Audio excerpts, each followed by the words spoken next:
All right, we're back, and we're with Bishop Anthony Dickerson from the Christian Shelter, and we also have Pastor Craig Mitchell back with us.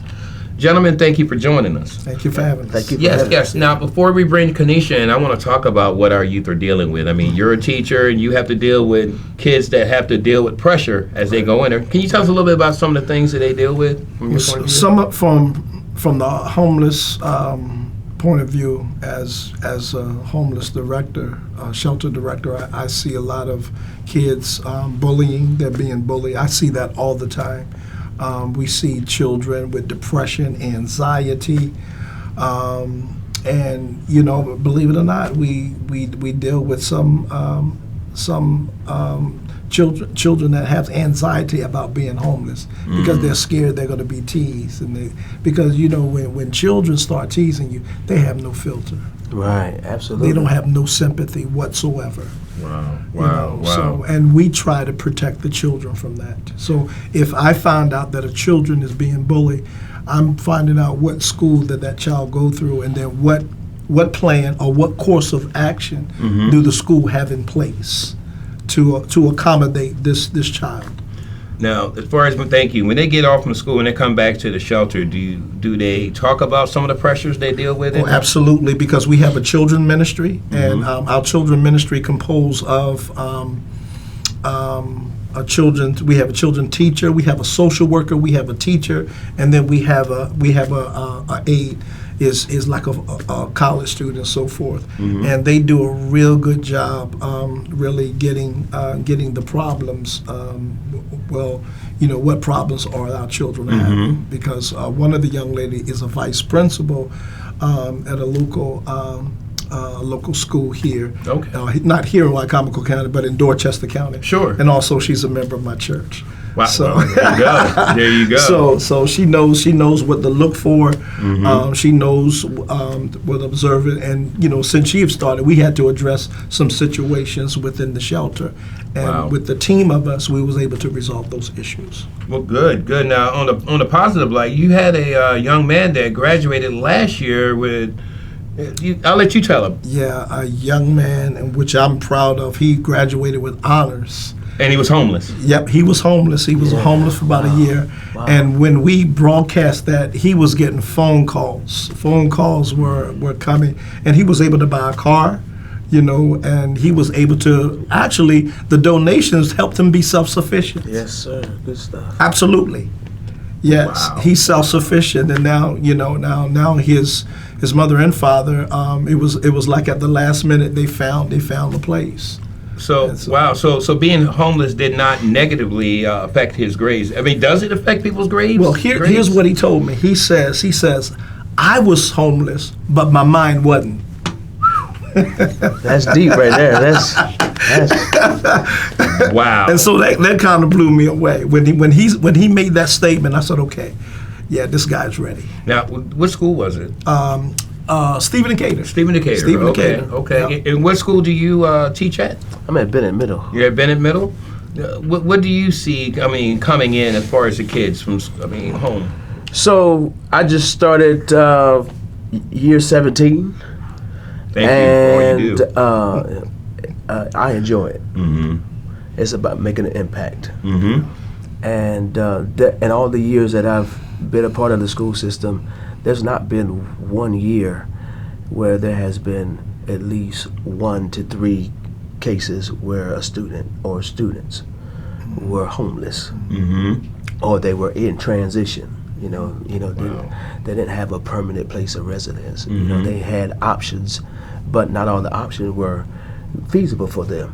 But I can say from my own eyes, it had led to a lot of behavior problems because it impacted them so much. What happened in their nightlife impacted them so much in their daytime that they had hygiene issues which had to be addressed, because that's what Bishop was saying about the bullying came in. And the children certainly have no filter. I don't care what grade level it is. They begin to just taunt, and really to the point go for blood where they're causing the student in distress to cry and walk out the classroom or leave the premise, which cause other safety concerns. Wow. And so a lot of times you have to be able to have the mindset and be able to discern what is the root cause of the issues. And when you get to that issue and say, hey, they're acting out, let's get rid of them, put them out of the building, put them in alternative school. No, they have legit life crisis where they're wearing the same clothes, drawing a stench, and they're being bullied. One hit after another, they emotionally has taken a toll on them. And so, in all my years, there have been teachers, staff members that really cared about the student and gravitated. Not all of them. Not all of them, but I'm grateful. In my building, we have a handful that are able to say, "Oh no, we're not going to accept these disciplinary issues. We're gonna make house visits. We're gonna make phone calls. We're gonna see what's going on." And the privileges that they've opened up, and we've been able to say, "Hey, just come make it to school. We'll have clothes for you. We got your sizes. We've got a private awesome. we got a private gym where the shower is."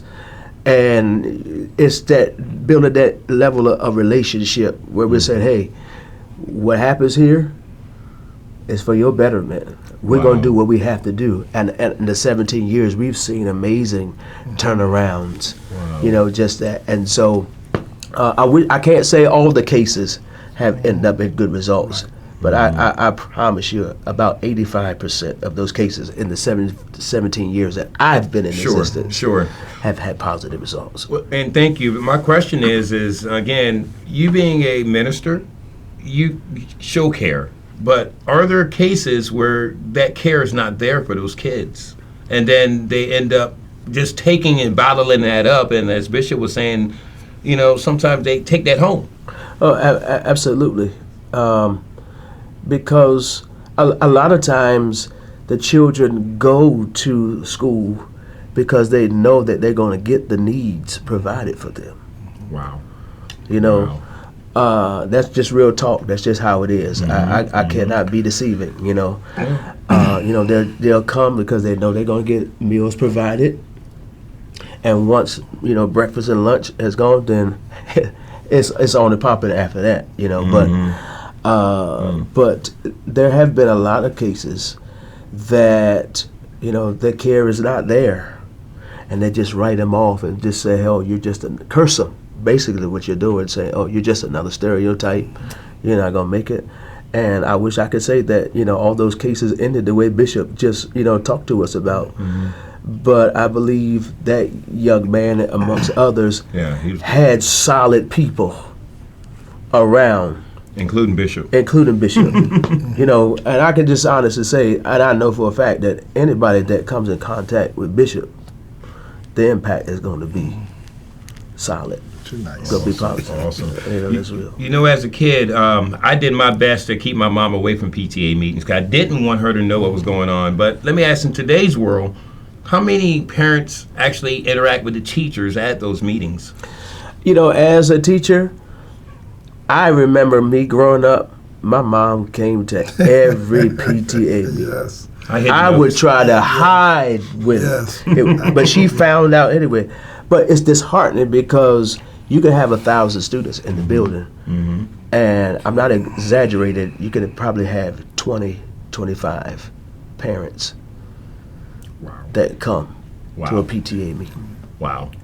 And honestly, sometimes in some cases, you can barely make a phone call because they won't answer.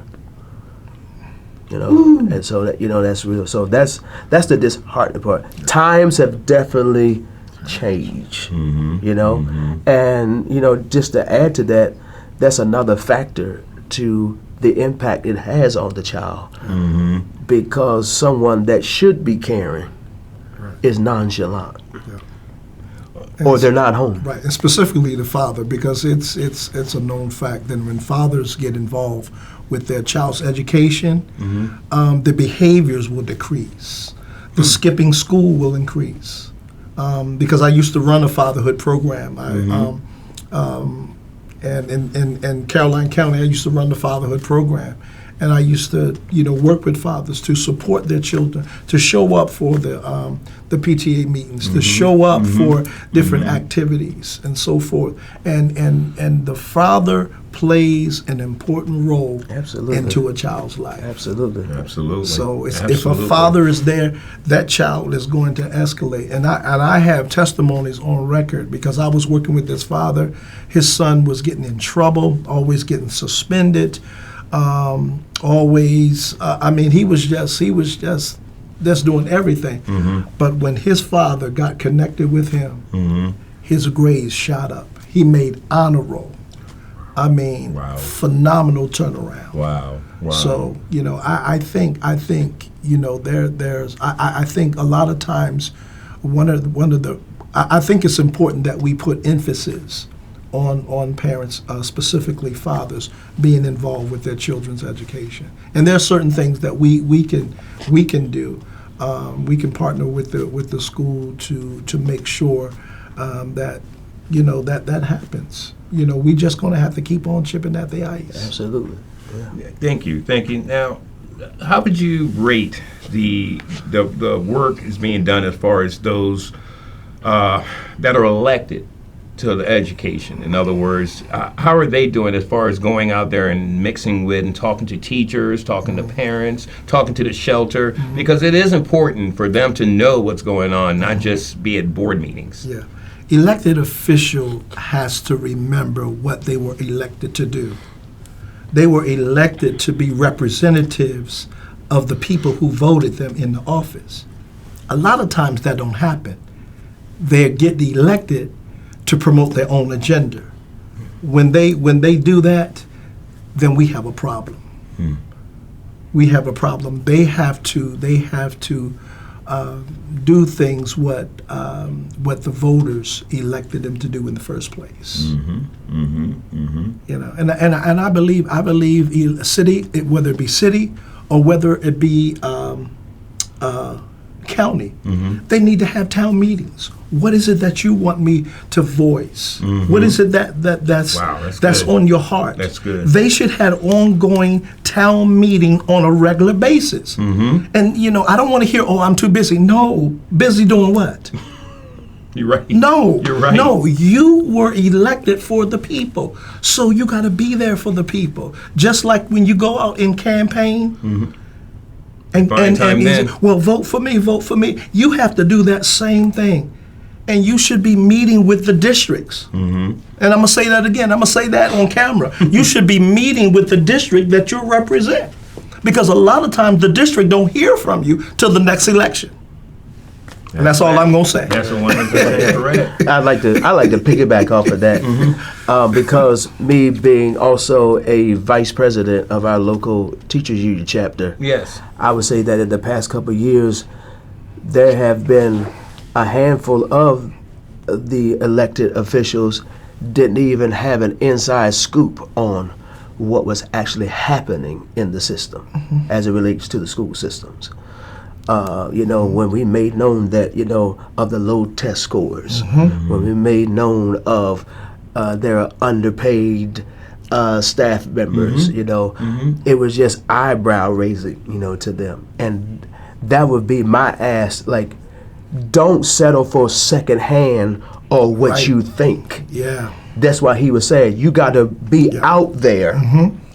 It's about visibility. Yeah. You got to be seen, know what's taking place, and know how to attack the issues. And just don't know what the issues are, but have a strategy on how you're going to approach each issue.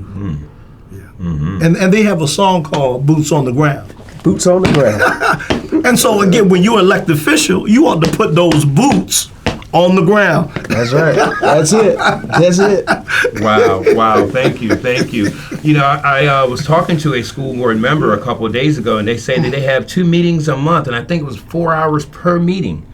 So they get information during those meetings. One's a work session, both of them are televised. Now, I know years past it was a little harder making the board meetings, but both of those meetings are televised, so there is information. But and I like how you said that, you were elected, you were out there then. They should be going out and talking to the parents and not just at PTA meetings. Right. I mean, let me ask you, are the board members at PTA meetings? I haven't seen. I haven't seen any. You haven't seen any of them? No. I've seen the superintendent who would come in. He would come in the cafeteria and sit at lunchtime with the kids. But Interesting. we also have to be wise and understand what's going on. That there's even been a change in the board member meetings. Really? Talk to me. Yeah, instead of hosting it in the evenings, they were hosting it during the daytime. Closed sessions. But most parents are working during the day. Exactly. Exactly. Right. And so we had parents and other officials who recognized that, and then they eased it back in the evenings. But even now in the evenings, you're limited to what you can say. So if it's not on the agenda, once that agenda has been completed, if there's any more time left, then you take the scraps, basically. Wow. And who sets this agenda? You have the board members. The board members. I mean, could I know, for the city council and the county council, the president of those councils? So maybe there's a head person in that board? I'm going to have to do a little research on that. But I had heard about the fact that it had moved to a time where, the parents couldn't be there, but I couldn't see any reason why, unless there's something they didn't want the parents to know about. Listen, there's a lot of issues that need to be tackled. And me personally, I would just love to see a fresh set of eyes and ears on the board. Interesting. We're going to be interviewing someone who may be one of those new eyes and ears on the board. Yeah. Wow. Well, everyone, we will be back, and we will bring in Kanisha Lacole, who will be running for the school board. And these are some really interesting issues and really interesting points that you're bringing up here. I really believe that we do need to get more, and we're going to work here at Bridging the Gap to bring more school board members on. And I would love to have you two as the host during that, since you have a hands-on, you see what's going on. Is there anything else you would like to add before we bring Kanisha on? No, one of you? Oh no, I'm good. Yeah. All right, well, stay tuned. We're going to be bringing Kanisha Lacole on. Thank you.